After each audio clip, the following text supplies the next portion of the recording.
Boa noite, a paz do Senhor Jesus. Meu nome é Robson, número 32, aluno da instituição IBA Manaus, primeiro ano. Nosso trabalho é da matéria de Cristologia, professor Nelo Cascais. Nosso tema é a obra redentora de Cristo. Vou apresentar alguns tópicos que serão a pecado, atributos, leis e ímpio. Pecado.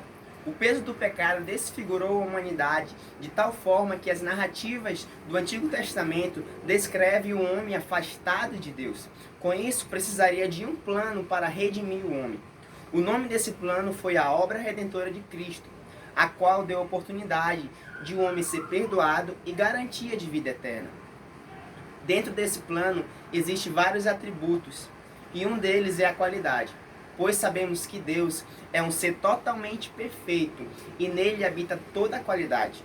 E uma dessas qualidades é o seu amor. O amor de Deus pelo homem é tão grande, chegando ao ponto de um homem transgredir a sua lei e ele continuar o amando, pois a sua principal qualidade é amar. Existe também a misericórdia e a paciência, tornando Deus tardio para irar e rápido para perdoar. Atributos divinos. Deus também criou o homem, fez com o propósito de que fosse santo, um ser sem pecado e longe de qualquer contaminação. Foi por isso que a dispensação de Adão e Eva era da inocência, pois viviam inocentemente sem pecado algum. E tudo que Deus queria deles era que fossem obedientes à sua vontade e às suas leis. Mas o homem abriu uma porta para que a natureza pecaminosa entrasse e contaminasse completamente a sua vida e toda a geração vindoura, porque preferiu obedecer à sua própria vontade e assim desobedecendo às leis de seu Criador. Com isso a ira de Deus se acendeu, mas mesmo assim Deus é amoroso, paciente e misericordioso e longânimo, e por causa desses atributos de qualidade, não deixou de amar o homem, mas criou um meio para que o homem fosse redimido, pois o homem não poderia mais ficar perto de Deus, porque ele é santo. Outro ponto é a lei. Deus deu a lei ao homem através de Moisés, para que todos os homens viessem ter em sua mente qual era a vontade de Deus. Porque o homem estava debaixo e na prática do pecado, e veio a lei para que entendesse o que era permitido o homem fazer. O homem, obedecendo às suas leis e ordenanças, ele cumpriria a vontade de Deus e livraria a sua alma da morte e da perdição, criando um temor por Deus e obedecendo o seu caminho. Mas a obra redentora de Cristo veio para completar o plano de salvação, que era a restauração do homem com Deus.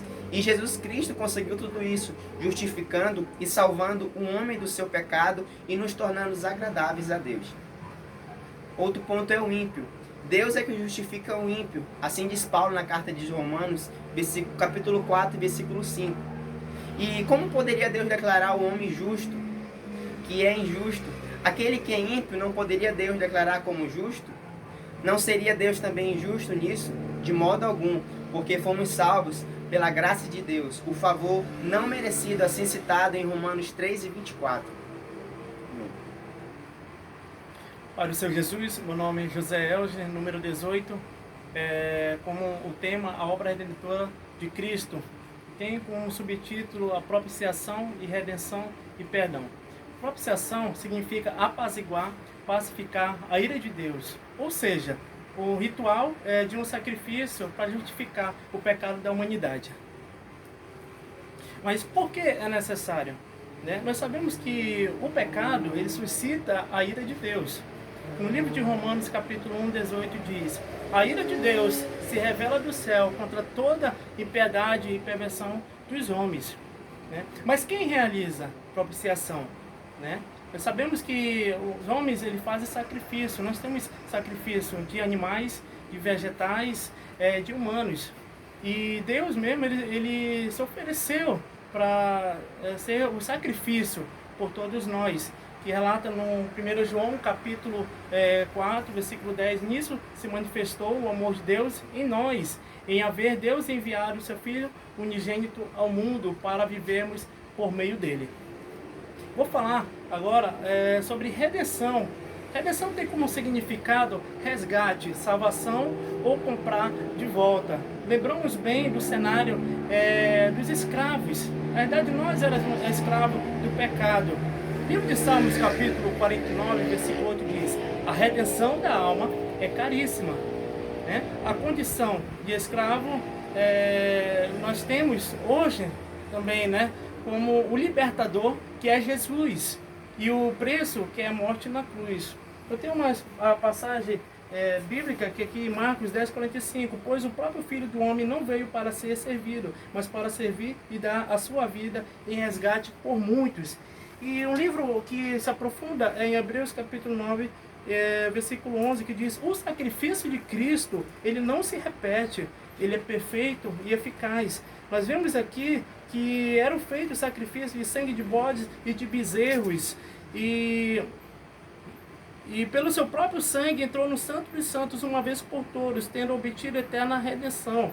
Portanto, se o sangue de bodes e de touros e a cinza de uma novilha aspergido sobre os contaminados os santificam, quanto à purificação da carne, muito mais o sangue de Cristo, que pelo Espírito Eterno assim mesmo se ofereceu sem mácula a Deus, purificará a nossa consciência de obras mortas para servirmos ao Deus vivo.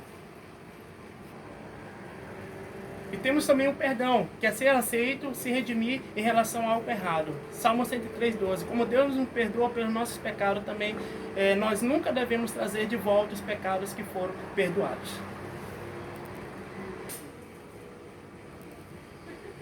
Boa noite, meu nome é Cirlei, número 36, eu sou aluna do Instituto Bíblico, né, do primeiro ano, e vou falar sobre o subtópico, né, que é expiação, justificação e graça. A expiação quer dizer cobrir, expiar, reconciliar, pacificar. No sentido de cobrir, a expiação significa tomar um cordeiro e sacrificá-lo para cobrir o pecado. Já na justificação, ela é o oposto da condenação. Como Deus, que é justo, pode justificar os pecadores que mereçam ser condenados? Segundo o livro de Romanos 4 e 5. Pois justificar o perverso e condenar o justo é abominável para o Senhor, tanto um como o outro. Isso no livro de Provérbios 17:15. A justificação, ela não significa perdão ao erro, ou seja, perdão do pecado. Por quê? Quando Deus justifica os pecadores, ele não significa que ele está dizendo que não são pecadores, né? Mas que, porém, nos entregou o seu Filho na cruz para que tivesse a penalidade da santa lei. Ou seja, Cristo morreu na cruz por nós, para a remissão dos nossos pecados. Já na graça, ela é para que... ela serve, né, para todas as nações e faz com que nos aproximemos de Deus. E na graça existe perdão e justificação. Então, também por meio da graça temos a salvação e através da graça alcançamos bênção por meio da fé. Então, de certo modo, nós falamos sobre todos os temas, né, que foram abordados em relação à obra redentora de Cristo. E aqui nós finalizamos este trabalho conforme, né, designado pelo professor. Apenas agradecemos a oportunidade do aprendizado, né, e agradecemos também ao mestre pelo período de estudo da matéria Cristologia e ficamos aqui no encerramento deste trabalho. Amém.